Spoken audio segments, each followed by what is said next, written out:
Diesen alten Schulranzen habe ich vor kurzem gefunden. Er stand auf dem Dachboden meines Elternhauses.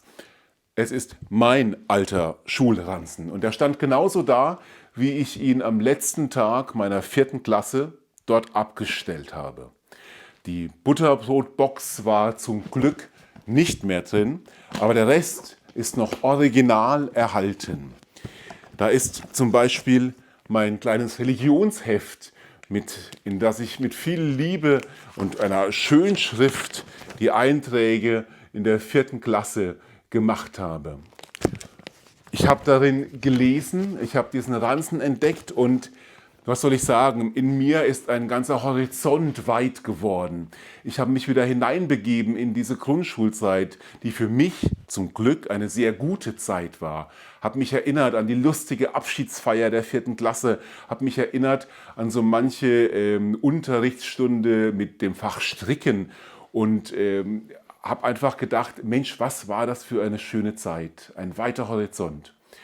Und dann habe ich auch darüber nachgedacht, mit diesem Religionsheft in der Hand, mit Glaubensgeschichten ist das doch was ganz Ähnliches. In Glaubensgeschichten, sie sind auch oft alt, kann ich mich aber hineinbegeben und meine Erinnerung, das, was ich erlebt habe oder erlebe in meinem Leben, verbinden mit diesen alten Glaubensschätzen, die vielleicht auch irgendwo auf dem Dachboden stehen. Und dann wird daraus auch ein weiter Horizont.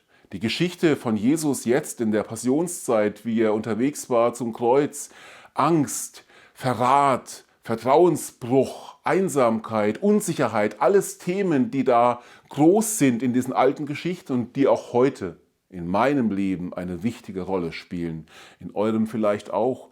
Und wo dann unterm Strich rauskommt, die Geschichte geht gut aus, die Liebe gewinnt, der Zusammenhalt ist stärker als die Einsamkeit.